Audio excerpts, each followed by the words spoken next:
রাতের আধারে অবৈধভাবে ড্রেজার দিয়ে বালু উত্তোলন, হুমকিতে নদী। বরিশালের কীর্তনখোলায় প্রতিদিনই ৫ থেকে ৭টি পয়েন্টে এমন অপরাধ করছে একটি প্রভাবশালী চক্র। বরিশাল শহর রক্ষা বাঁধ ক্ষতির হাত থেকে বাঁচাতে ২০২২ সালে নদীটির বালুমহাল বন্ধ করে দেয় জেলা প্রশাসন। তবে গত ৫ আগস্টের পর আবারও শুরু হয় বালু উত্তোলন। এতে নদী ভাঙনের আশঙ্কা দেখা দিয়েছে বলছেন স্থানীয়রা। ড্রেজার যখন বেড়ে হয় তখন মাটি ভাঙিয়ে যায়, বস্তুগুলো নামে যায়, পাথর উড়ায়, গাছ উড়ায়।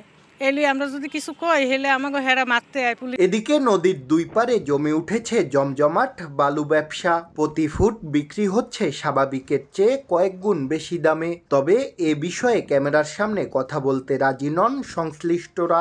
বিষয়টি ওপেন সিক্রেট বলে জানান বালু ব্যবসায়ের সঙ্গে জড়িতরা। অর্ধেক পাউডারে দ্বিগুণ উজ্জ্বলতা, নতুন রিন অ্যাডভান্সড অর্ধেক পাউডারে দ্বিগুণ উজ্জ্বলতা।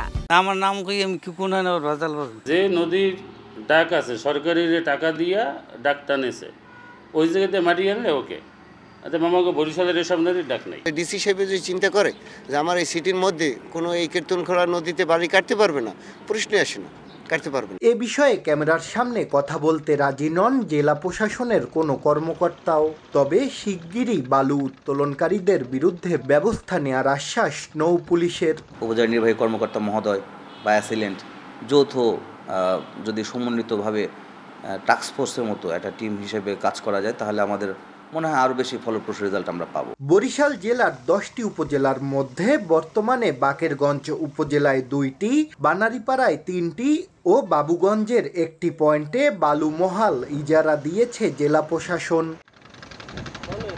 শাকিল মাহমুদ, সময় সংবাদ, বরিশাল।